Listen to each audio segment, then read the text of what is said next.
Learners welcome back to the channel. और हम लोग इनकम टैक्स के एमसीक्यूज़ कर रहे थे एंड एज आई प्रॉमिस्ड कि 200 एमसीक्यूज़ तो पक्के पक्के होने हैं। तो today is the last video of this series and we are going to do the questions from 151 to 200। ठीक है, आई होप लास्ट की 3 वीडियोज़ भी आपके लिए बहुत हेल्पफुल रही होंगी। तो पूरी वीडियो देख लेना और अपने फ्रेंड्स के साथ में शेयर भी कर देना। So let's get started. So today's first question is group of asset falling within a class of asset comprising of tangible and intangible assets। किसी असेट का ग्रुप है, चाहे वो टेंजिबल हो चाहे इंटेंजिबल हो, उसको इनकम टैक्स की लैंग्वेज में क्या कहा जाता है? That is called block of asset. ठीक है, next, if the block of asset ceases to exist on the last day of previous year. ठीक है, डेप्रिसिएशन कैसे चार्ज की जाएगी? अब सिंपल सी बात है, हम लास्ट डे पर लेकर आ रहे हैं और हम चार्ज करते हैं on the basis of months. ठीक है, और लास्ट डे पर आ रही है तो डेप्रिसिएशन लगेगी ही नहीं, आंसर विल बी निल। ठीक है, नेक्स्ट,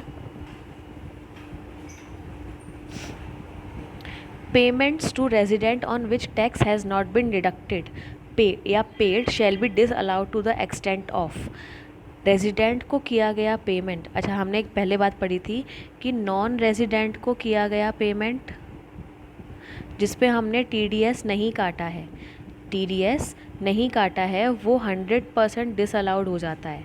लेकिन अगर हम रेजिडेंट की ही बात करते हैं और हमने डिडक्ट नहीं किया उसमें से टैक्स, तो वो 30% एक्सटेंट तक डिसअलाउड हो जाएगा, क्योंकि this is the rate of TDS. Next, which of the following taxes are allowed at deduction while computing the business income. Business income निकालते टाइम कौन सा टैक्स जो है वो अलाउड होता है? बिजनेस इनकम का यहाँ पे मतलब है टैक्सेबल इनकम, जो बिजनेस से टैक्सेबल इनकम है। The answer is sales tax. Sales tax जो पे किया गया है वो बिजनेस इनकम में से एज अ टैक्स या एज अ एक्सपेंस अलाउड होता है। ठीक है, next, DS made a cash payment of 2,95,000 on 28th March 2019 as the banks were on strike। Banks strike पर थे, इसलिए उस बेचारे ने लगभग 3 लाख रुपए कैश में पेमेंट कर दिया। ठीक है, तो ये एक्सपेंडिचर किस लिमिट तक अलाउड होंगे उसे? The answer will B nil. ठीक है, चाहे कुछ भी हो जाए, 2 लाख से ज़्यादा का cash payment is not allowed. ठीक है, 2 लाख से ज़्यादा का कैश पेमेंट हो जाता है तो उसको एक्सपेंस नहीं माना जाता, that will be disallowed from income tax as expenses. ठीक है, next, where an assessee doing a business incurs any expenses या expenditure in respect of which payment made a person in a day exceed ₹10,000। अभी 2 लाख की बात करी, वो yearly limit थी, लेकिन अगर एक दिन की बात करेंगे तो 10,000 से ज़्यादा का कैश पेमेंट आप नहीं कर सकते। लेकिन कुछ केसेस में ये अलाउड होता है, किसे? आरबीआई को पेमेंट करते टाइम, कल्टीवेटर्स को पेमेंट करते टाइम, या टर्मिनल बेनिफिट हम दे रहे हैं एम्प्लॉय को जो कि 50,000 से ज़्यादा का नहीं है। ठीक है, तो इन तीनों केसेस में ये कैश पेमेंट अलाउड होगा। ठीक है, next, deemed profit chargeable to under section 41 includes. Deemed का मतलब हर जगह सेम ही है जहाँ माना जाता है। ठीक है, which is deemed, it is assumed as a profit. Chargeable to tax under section 41 includes, 41 section में कौन से ऐसे प्रॉफिट हैं जिन्हें डीम्ड प्रॉफिट माना गया है? Taxability of balancing charge of case or power generation undertakings, sales of an asset used for scientific research without having been used for the purpose of business or profession। Specially research के लिए ही कोई asset खरीदी गई थी, वो उसको बेचने से आया हुआ प्रॉफिट, और बैड डेट्स रिकवरी जो हो रहे हैं, तो all these are allowed and treated as deemed profit in income tax। The answer will be all of the above। Next, DS discontinued wholesale trade in medicine from 1st June 2015। इस date को उसने अपना medicine का wholesale का business discontinue कर दिया था। ही recovered ₹1,40,000 in September 2018 being a bad debt which was written off and allowed in the assessment year 15-14. He has eligible brought forward for business losses of wholesale trade in medicines ₹1,60,000. The consequence of bad debts recovery that जो bad debts recover, देखो question समझ लेते हैं पहले। उसने business बंद कर दिया है 2015 में, ठीक है, but as we all know कि बिज़नेस लॉसेस जो हैं वो हम 8 ईयर्स तक कैरी फॉरवर्ड कर सकते हैं। बिज़नेस प्रॉफिट्स 8 ईयर्स तक कैरी फॉरवर्ड कर सकते हैं, ठीक है। तो 1,60,000 उसके पास है, ठीक है, ऑलरेडी जो लॉसेस हैं, ब्रॉड फॉरवर्ड लॉसेस उसके पास अभी भी हैं। तो अब जो बैड डेट्स रिकवर हुए हैं वो कैसे ट्रीट किए जाएंगे? इनको हम बिज़नेस लॉसेस को सेट ऑफ करने में ट्रीट कर सकते हैं, ठीक है। देखो इस बात को समझ लेना कि हाउस प्रॉपर्टी से होने वाला लॉस, बिज़नेस से होने वाला लॉस और कैपिटल गेन से होने वाला लॉस, ये तीनों हम 8 साल तक कैरी फॉरवर्ड कर सकते हैं, ठीक है। लेकिन जो बिज़नेस से होने वाला लॉस है उसको अगले साल, उसको सेम ईयर तो हम बिज़नेस या फिर किसी और हेड से भी किसी और हेड से भी राइट ऑफ कर सकते हैं। लेकिन अगर हम नेक्स्ट ईयर उसको लेके जाएंगे तो वो बिज़नेस एंड प्रोफेशन की हेड में से ही कैरी रिटन ऑफ होगा, ठीक है। एंड सेकेंड थिंग, पहले इसमें से बिज़नेस लॉस रिकवर होगा, उसके बाद कोई और लॉस रिकवर होगा, ठीक है। अब हमें साफ पता चल रहा है कि सेम बिज़नेस से हो रहा है, यहाँ पे भी उसी मेडिसिन के बिज़नेस से लॉस हो रहा है जो कि रिकवर हो गया है अब, और यहाँ पे भी बिज़नेस का लॉस ही है। तो हम इस 1,60,000 को इस 1,40,000 से राइट ऑफ कर देंगे and the loss which will be carry forward will be 20,000 अगर 8 साल पूरे नहीं हुए हैं तो, और 8 साल पूरे हो गए हैं तो नहीं कैरी फॉरवर्ड कर सकते, ठीक है। नेक्स्ट क्वेश्चन देखते हैं। As per the section 43B certain payments are to be allowed as deduction only on actual payment. कुछ ऐसी डिडक्शन हैं जो एक्चुअल पेमेंट की लिमिट तक ही अलाउड होती हैं। दोज आर, ठीक है, सबसे पहले है रेलवे असेट को यूज़ करने के लिए रेलवेज को किया गया payment. Next, employer contribution to provident fund या सुपर एनुएशन फंड या ग्रेजुएटी फंड और any other fund for the welfare of employee. Bonus और commission to employees for service, ठीक है। तो बोनस जितना दोगे उतना ही अलाउड होगा, कंट्रीब्यूशन जितना करोगे उतना ही अलाउड होगा। एक और बात, लेकिन आरपीएफ की बात अलग है, आरपीएफ में केवल 12.5% तक ही अलाउड है, ठीक है। नेक्स्ट, तो इसका आंसर हो जाएगा all of the above. Okay, let's go to the next question. The profit and gains of any business of insurance, including any such business carried by a mutual insurance company या फिर cooperative society, ठीक है, shall be computed in accordance with the rules contained the first schedule of this act. The profit and gains derived from life insurance business is taxable at what rate? देखो इसमें दो condition है, एक तो 12.5%, but as we discuss before कि इस साल का जो फाइनेंस एक्ट था उसमें ऑप्शंस दिए गए थे, ठीक है। तो जो कोऑपरेटिव सोसाइटी है उसके पास ऑप्शन था 22% का, ठीक है। अब आप सोचोगे कि ऑब्वियसली बात है लोग 12.5% टैक्स देंगे, ट्विस्ट है ना, ट्विस्ट को समझो, ठीक है। द ट्विस्ट इज़ कि 12.5% अगर टैक्स देना है तो no deduction will be allowed, ठीक है। अगर डिडक्शंस और अगर 22% हैं तो डिडक्शंस भी अलाउड की गई हैं, ठीक है। तो जिसको जिसमें फ़ायदा होता है वो वाला ऑप्शन सेलेक्ट कर लेता है। Next, which is the charging section of income under the head profit and gains from business and profession. PGBP का इनकम टैक्स चार्जिंग सेक्शन क्या है?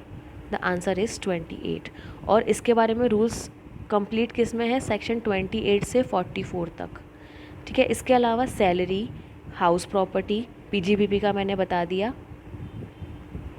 28 से 44, ठीक है, and capital gain and other sources, ये प्रीवियस वीडियो में मैंने बताया था कि इनके चार्जिंग सेक्शंस कौन कौन से हैं, तो you have to comment them, ठीक है।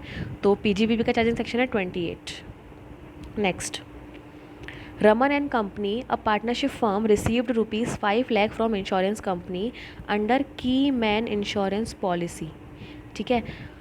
The amount of premium rupees 2,30,000 paid earlier was claimed as deduction under section 37 by the firm. The amount received from the insurance company is, देखो जो keyman insurance, सबसे पहले बताओ keyman क्या होता है। कीमैन वो इंसान होता है जो कंपनी के लिए बहुत इंपॉर्टेंट होता है। अब वो उसका ओनर भी हो सकता है, उसका सीईओ भी हो सकता है, एमडी में से एमडीज़ हो सकते हैं, कोई भी हो सकता है जो उस कंपनी के लिए बहुत इंपॉर्टेंट है, ठीक है। तो इस पॉलिसी का जो क्लेम होता है वो अंडर सेक्शन 37 जो है वो क्लेम किया जाता है फॉर डिडक्शन, ठीक है। अगर क्लेम कर लिया गया है उसके बाद जो पैसा इंश्योरेंस कंपनी से रिसीव हो रहा है that will be fully taxable, okay.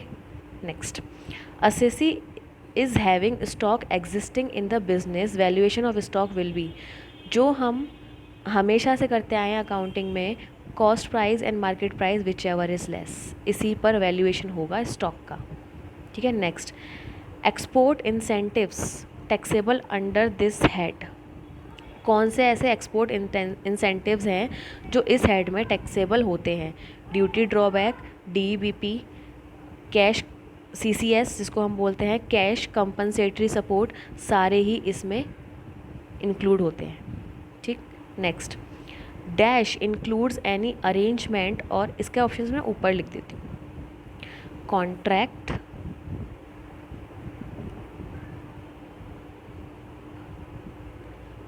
Contract, agreement,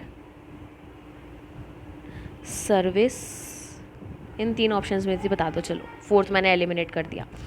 dash includes any arrangement or understanding or action in concert whether or not it is formal, भले ही फॉर्मल ना हो, राइटिंग में ना हो, intended to be enforceable by law ना हो, ठीक है। तो ये क्या होगा, देखो सर्विस तो होगा नहीं, सिंपल से डेफिनेशन समझ में आ रहा है। कॉन्ट्रैक्ट तब होता है जब इन्फोर्सेबल बाय लॉ होता है, तो दैट विल बी एग्रीमेंट, ठीक है। Next, which of the following condition are to be fulfilled for charging an income under the head profit and gains from business and profession. Business and profession PGBP की head में किसी income को आने के लिए क्या एलिजिबिलिटी होती है। प्रॉफिट और गेन होने चाहिए, पहली बात। असेसी जो करदाता है वो उस बिज़नेस को चला रहा हो और वो प्रीवियस ईयर में बिजनेस चला हो, ठीक है। The answer will be all of the above. Next, which of the following are included in business according to the section 2 subsection 31। यहाँ से एक और बात पता चल गई कि बिजनेस की डेफिनेशन किस में दी गई है, 2 सबसेक्शन 13 में, ठीक है। ट्रेड भी आता है, मैन्युफैक्चरिंग भी आता है, कॉमर्स भी आता है, all of the above. Next, X, the manager of XYZ Limited since 2004, was terminated by the company on 1st August 2018 by paying a compensation of 200 lakh. Such compensation is, ये compensation क्या होगी, chargeable होगी, नहीं होगी, होगी तो किस head में होगी।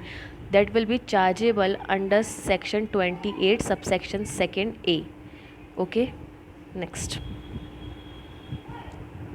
DSK and LLP Limited Liability Partnership had taken Keyman insurance policy on the life of managing partner, ठीक है। The policy got matured on 31st September 2018 and the amount of rupees 75 lakh was paid by the insurancer to the managing partner. The amount so received on maturity of the policy by the managing partners is, अभी ऊपर बात करी थी fully taxable, simple था, ठीक है। Next, circulars और notification are binding on, circulars और नोटिफिकेशंस जो सीबीडीटी इशू करती है वो किसको बाइंड करता है, इनकम टैक्स अथॉरिटीज़ को, कि आपने ऐसे काम करना है, ठीक है। इशू कौन करता है सर्कुलर, अभी अभी बता दिया बातों बातों में, CBDT, central board of direct taxes, ठीक है। Next, amendments by the finance act are made applicable from, जो फाइनेंस एक्ट में अमेंडमेंट्स होती हैं, फाइनेंस एक्ट एवरी ईयर आता है, विथ बजट, जिसमें इनकम टैक्स की अमेंडमेंट्स एंड उनकी टैक्स रेट्स दी जाती हैं हर साल की। ये हर फाइनेंशियल ईयर के फर्स्ट डे पर, जो असेसमेंट ईयर है ना, असेसमेंट ईयर के फर्स्ट डे से एप्लीकेबल हो जाती हैं। ठीक है, next, as per the section 2 subsection 31 the following is not include in the definition person. 7 तरह के पर्सन बताए गए हैं कहाँ, सेक्शन 2 सबसेक्शन 31 में, जिसमें इंडिविजुअल है, कंपनी है, HUF है, इसके अलावा BOP या AOI है, ठीक है, बॉडी इनकॉर्पोरेटेड है और फर्म है। ठीक है, माइनर उसमें नहीं है, तो answer will be minor. Next, which among the following is the exception to the previous year rule. हमें ये पता है कि हम असेसमेंट ईयर में प्रीवियस ईयर की इनकम पर टैक्स लगाते हैं, लेकिन 5 केसेस को छोड़कर। ये 5 केसेस क्या हैं कि भाई जो नॉन रेजिडेंट है, जो शिपिंग बिजनेस में है, वो अगर यहाँ से छोड़कर जा रहा है तो he has to pay the tax, then he can go. ठीक है, इसके अलावा कोई business and profession newly set up है, ये हो सकता है। ठीक है, where a source of income is newly set up. देखो सिंपल सी बात है, न्यूली सेटअप है, ये तो रहेंगे ना अभी, ये बाहर चला जाएगा। The answer will B this, कि ये इसका एक्सेप्शन है। हाँ, अगर यहाँ पर होता कि न्यूली सेटअप नहीं है, डिसकंटिन्यू हो रहा है, कोई बिज़नेस डिसकंटिन्यू हो रहा है या इलीगल काम में लगा हुआ है या टैक्स को अवॉइड करने की कोशिश कर रहा है, तब भी वो उसके एक्सेप्शन होते। ठीक है, next, which amongst the following is not a head of income. We have 5 heads of income. क्या क्या, salary, house property, PGBP, profit and gain from business profession, capital gain and other sources. We don't have any head of income like exports. Okay, next, which of the following is not included in the taxable income? Taxable income में निम्न में से क्या नहीं आता? The answer is reimbursement of expenses. Okay, next, in the case of non-resident engaged in shipping business in India, income earned during the financial year is not taxable in India for the same year. Same year में नहीं होगा, next year में होगा। ठीक है, क्योंकि वो India में ही है। ठीक है, next, additional surcharge of 3% is payable on. जो सरचार्ज है वो किस पर पे किया जाता है? सरचार्ज पे किया जाता है इनकम टैक्स पर, और सरचार्ज को हम टैक्स ऑन टैक्स भी कहते हैं। ठीक है, नेक्स्ट, द सैलरी, रिम्यूनरेशन और compensation received by the partners is taxable under the head. ये सैलरी वाली जो क्वेश्चंस कर रहे थे उसमें बहुत बार आया था कि पार्टनर को मिलने वाला सारा रिम्यूनरेशन जो है वो बिजनेस की हेड में टैक्सेबल होता है। ठीक है, next, the death cum retirement gratuity received by a government employee और employee of local authority is fully exempt. ठीक है, ये भी क्वेश्चन पहले आ चुका है लेकिन थोड़ा घुमाकर।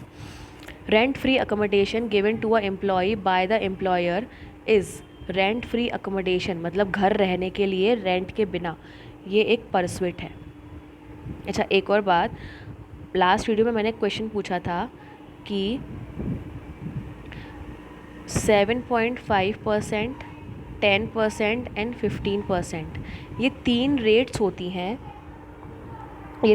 होती हैं जिसमें जो एम्प्लॉयर का घर हो अगर और वो रेंट फ्री अकोमोडेशन दे रहा हो तो पॉपुलेशन कैसी। ठीक है, तो इसका आंसर मैं यहाँ बता देती हूँ। अगर 10 लाख से कम पॉपुलेशन है तो 7.5% उसकी वैल्यू मानेंगे।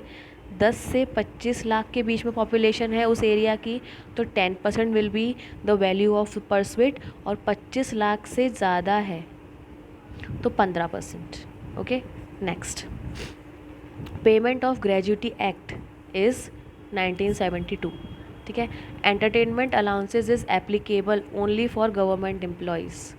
Next, dash is the rent fixed under the rent control act. Rent control act के तहत जो रेंट फिक्स किया जाता है उसे हम क्या बोलते हैं? उसे हम कहते हैं standard rent. Next, municipal rental value क्या होती है? जो म्युनिसिपैलिटी वैल्यू होती है। फेयर रेंटल वैल्यू क्या होती है? जो उस एरिया के दूसरे घरों की जो दूसरे घरों में जो रेंट मिल रहा है वो। और रियल रेंट क्या होता है? जो एक्चुअल रेंट रिसीव हुआ है। Okay, next, for computation of gross annual value if actual rent is more than expected rent then we will select. जो एक्चुअल रेंट है वो एक्सपेक्टेड से ज़्यादा है तो हम किसे सिलेक्ट करेंगे? We will select actual rent. ये हमने कल भी बात करी थी, MFSA। मैं फिर से आऊँगा इस तरह से ट्रिक से याद कर सकते हैं। म्युनिसिपल वैल्यू और fair value which ever is high, इस वैल्यू और स्टैंडर्ड रेंट में से विच एवर इज़ लो इसको हम एक्सपेक्टेड रेंट कहते हैं। एंड एक्सपेक्टेड और एक्चुअल में से विच एवर इज़ हाई। तो अगर एक्चुअल रेंट ज़्यादा है एक्सपेक्टेड रेंट से तो we will take the higher value the actual rent. Okay, next, under the income tax act 1961 depreciation on machinery is charged on. जो machinery पर depreciation होती है वो किस रेट पर चार्ज होती है? Written down value method. Okay, next, dash are not treated as agriculture income. निम्न में से क्या है जो एग्रीकल्चर इनकम में नहीं आता? पोल्ट्री फार्म नहीं आता। अगर तैयार फसल हम खरीद कर फिर बेचकर पैसे कमाते हैं तब वो भी नहीं आता। और बी हीविंग, मधुमक्खी पालन भी नहीं आता। The answer will be all of the above. ठीक है, next, Soman has rendered service in India and retired in 2011. He then shifted and settled in Singapore.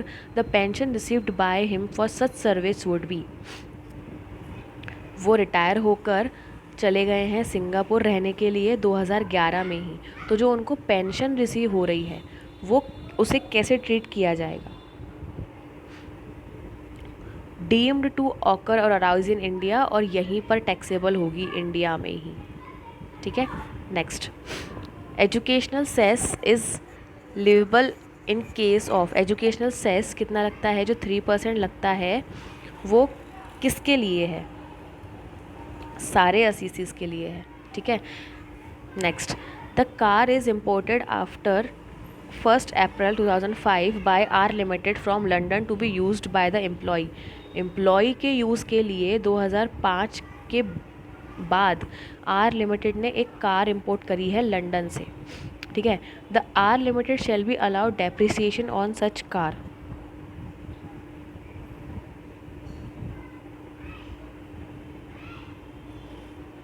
Answer will be nil. ठीक है, 2005 के बाद बाहर से इंपोर्ट की गई एम्प्लॉई यूज़ के लिए द डेप्रिसिएशन विल बी नील, क्योंकि उस टाइम पर इसके पहले जो लगता था वो लगता था 20%।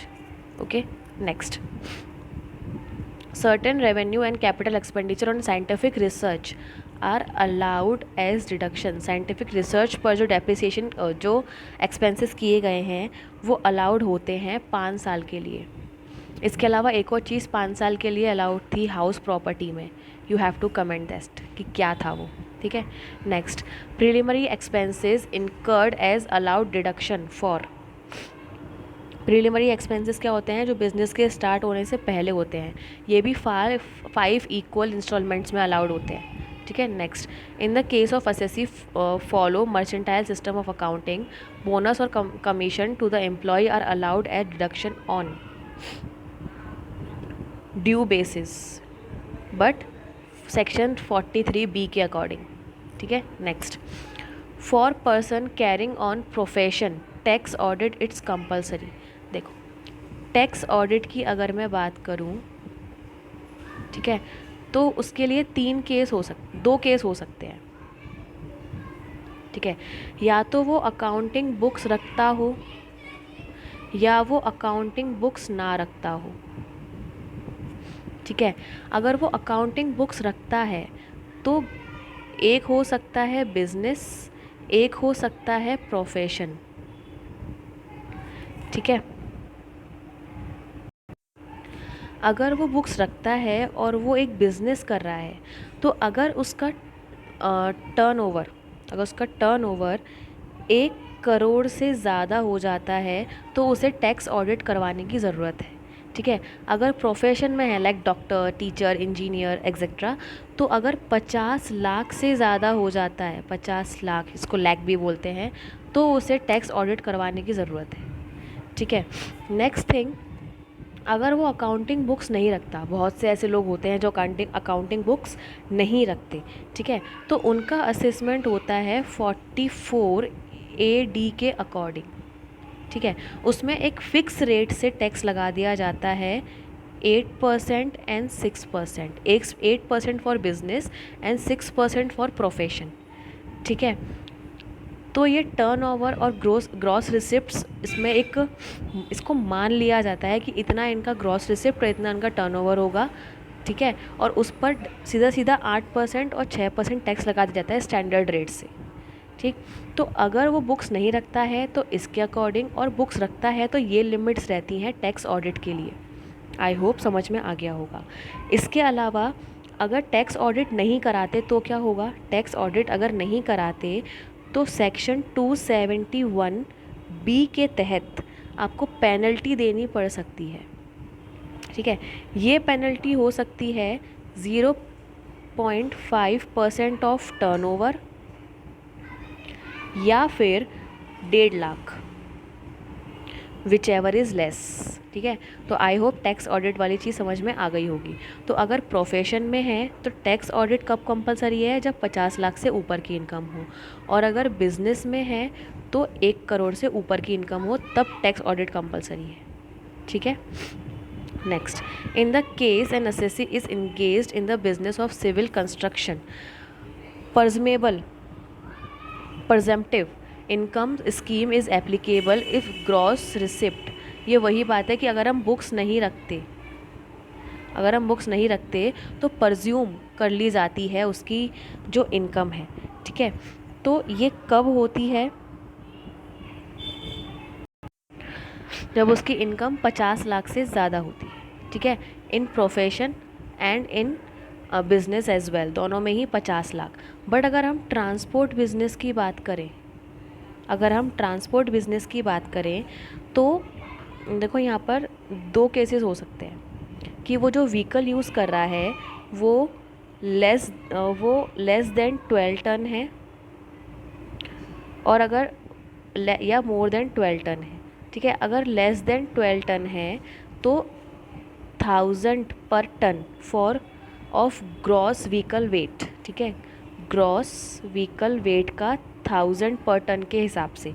ठीक है। और यहाँ पर 7500 फॉर एवरी मंथ। ठीक है। पर मंथ एक व्हीकल का। ठीक है। ये मैक्सिमम 10 व्हीकल्स पर अलाउड है, इससे ज़्यादा पर नहीं, इससे ज़्यादा पर फिर टैक्स बढ़ जाते हैं। ठीक। तो इन दोनों का ही आंसर 50 लाख और 50 लाख होगा।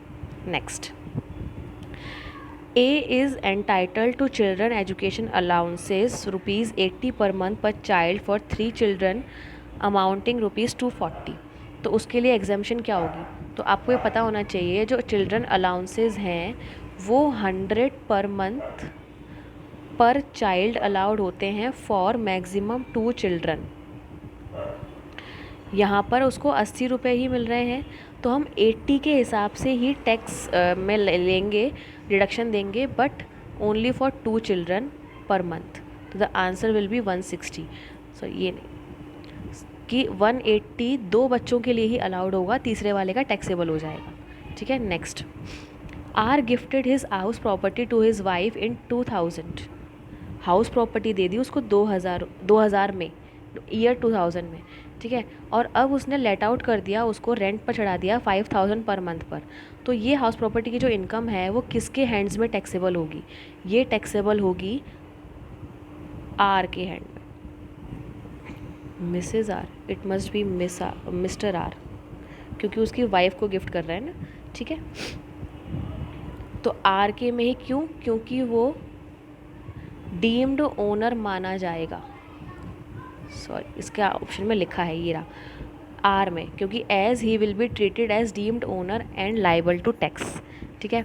Last but not the least, income tax is a direct tax, ठीक है।